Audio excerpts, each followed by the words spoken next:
Hey, what's up guys? John here. 722 banks reported unrealized losses over 50% of capital as concerns over U.S. banking crisis grows. Now, the Fed came out and said at the third quarter end, 722 banks reported unrealized losses exceeding 50% of capital. Now, that was the third quarter end, right? What's ultimately going to happen in the next rate hike, the next rate hike, the next rate hike? Because that's what the narrative seems to be. It says hot jobs report raises odds, Fed keeps rates higher for longer. And so if we're stepping into a situation in which banks have less money because consumers are burning through their savings, and the cost to service existing debt, commercial, residential, real estate, auto loans, credit cards, begins to, they start to see a rise in defaults. You start to see rise in expenses and rise in liabilities for banks, and then less liquidity. It's a problem. And so what I think is going to happen here is we're in the beginning stages of a really, really big problem in this economy. Now, please hit the like button. When you hit the like button, YouTube's going to share this content to educate more people about what's really going on in the economy. And my suggestion here is if you have all of your eggs in one basket with a bank, I suggest maybe pull out a little bit of money, a couple $100. Put $50 at, $50 across 2 or 3 other banks. Put $150 out in deposits, $50 at each one, just to establish a relationship with these banks. Because you don't want to put yourself in a position to where maybe your head bank steps into problems, they start tightening up lending, and then you have to then go along and try to establish a new relationship. Right now, you can still do it. I suggest doing that, or at least considering it.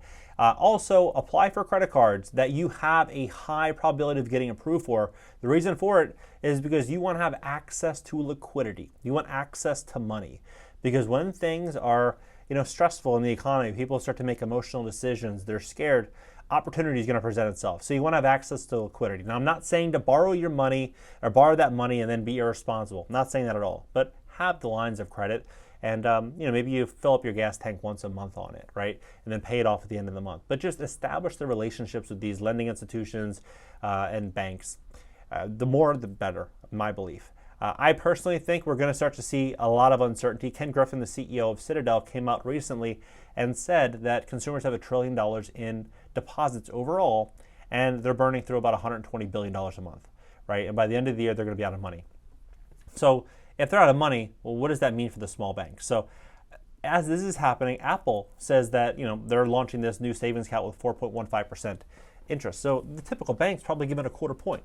So they're offering 16, 17x interest just going to Apple. Now, the big question I have is if we step into a situation in which we begin to see small regionals get hurt, what are people going to do? They're going to start investing in, I believe, gold, silver, crypto. They're going to start putting the money in some of these savings accounts. They're going to start looking for ways in which they can diversify their risk. That's my belief. So if you have bad credit, if you have a bad credit score, 400, 500, 600 credit score, it's going to get much harder to get access to liquidity. Because if you look at 2008, what happened? Banks tightened up lending restrictions, only lent money to the top tier borrowers. This is the time to fix your credit. This is the time to put yourself in a position to be an A-plus borrower. Do that and open up the relationships with other lending institutions, and the world is going to get a lot lighter.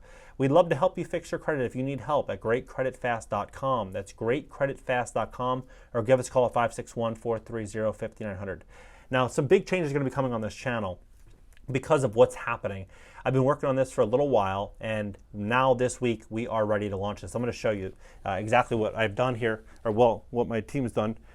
This new podcast studio. So this is going to be really awesome. And then also we're going to be doing a call-in show, kind of like Dave Ramsey style.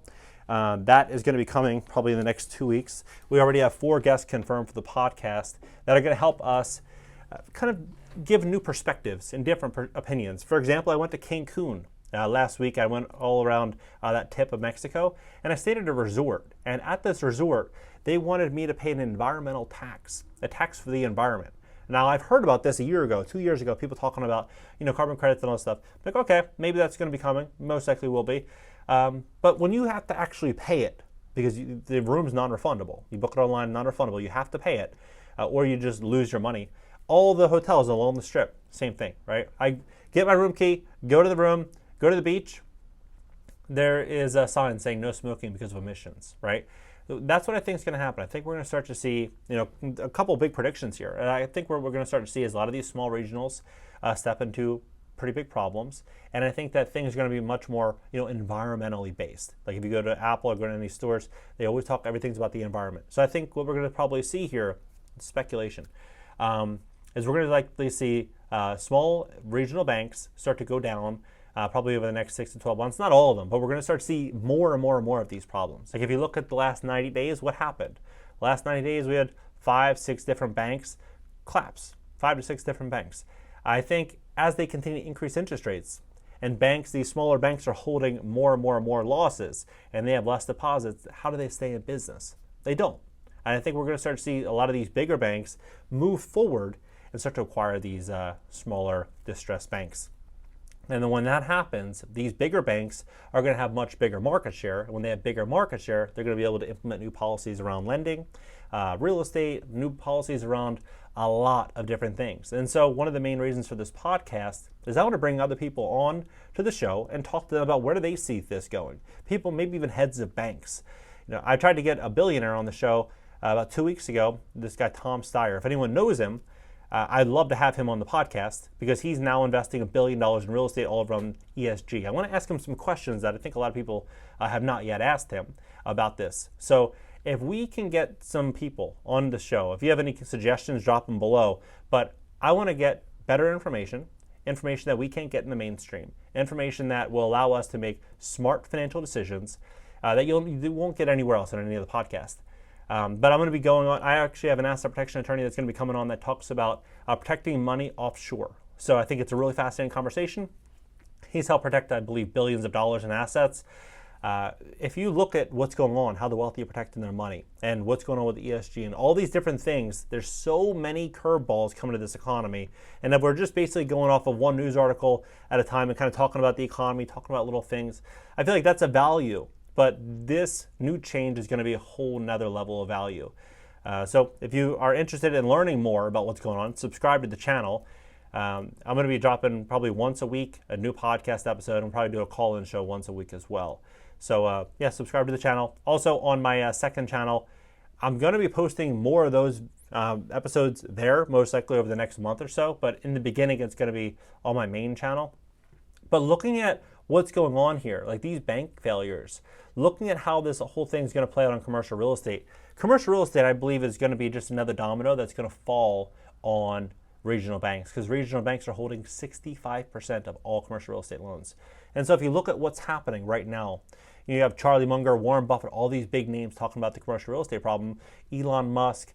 If you look at it, 3.5 years ago, 4 years ago, the average vacancy rate in a lot of office buildings is about 5%, meaning if there's 100 units, 5% will be vacant, right? Well, now it's about 30 units out of 100, right? So if you have a situation in which you go from 5 vacant units to 30, and then of the other 70 units, rents are coming down because there's so much supply in the open market, people are fighting for tenants, you have a situation where you have higher vacancies, decreasing rent, increasing property tax, increased insurance, and then borrowing costs have doubled. That's a big, big problem, right? So they say, with 1.5 trillion in loans maturing in the next 2 years, developers and landlords need more time to restructure and repay debt. It's not more time. They need a whole different lending environment. They need a completely different economy, an economy that is not current, that's not coming back. When they say this is a new normal, it is. Like we're not going back to 2018, we're not going back to 2019. That's my belief. But inside of this immense wealth transfer, inside of this changing economy, I believe there's going to be a lot of ways in which people can make money and position themselves for a lot of success, but there's going to be plenty of opportunities to lose big time. So that's one of the main reasons I've been doing the podcast is I want to position everyone for a good outcome, or at least to the best of my ability, help everyone learn and gain better information so we can put ourselves in that position to become a little bit more mobile, a little bit more flexible with the chaos that's going to be coming here. It's very fascinating, though, to look at how fast this whole situation is going. U.S. banking crisis, Warren Buffett says bosses should face punishment, right?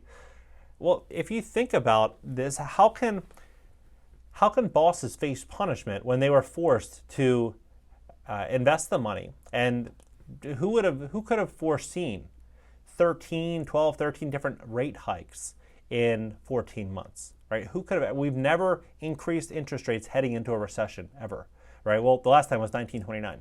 So you start to look at what we're actually doing, the amount of pressure we're putting on the economy, on consumers. Now, this is unprecedented. This isn't just, bank bosses should face pressure. Because if you look at all banks, all these undercapitalized banks holding these liabilities, there's not going to be a boss that can save that type of fundamental landscape inside of these small regional banks. So, huge problems. I believe that we're going to likely see more volatility, probably heading up for gold, silver, crypto. A lot of these assets, I believe people are going to say, you know what? I'd rather take my money and put it into something that I have more control over, or I'd rather just take my money out of the banks. It's huge changes coming. What do you think about this? Drop below, hit the like button, subscribe here, and this channel is going to post the first episode this week, most likely on Friday. We have our guest coming in tomorrow, our first guest coming in tomorrow, another guest coming in Thursday. Really big guest, by the way, with huge social media followings. They have a great track record in what they do. So we're going to be able to ask them where they see all this going too. So subscribe here. Also, if you need help fixing your credit because you want to invest in distressed real estate, you want to put yourself in a strong position, greatcreditfast.com. That's greatcreditfast.com, or give us a call at 561-430-5900. And add me on IG for short form content you won't get here. Catch you guys later.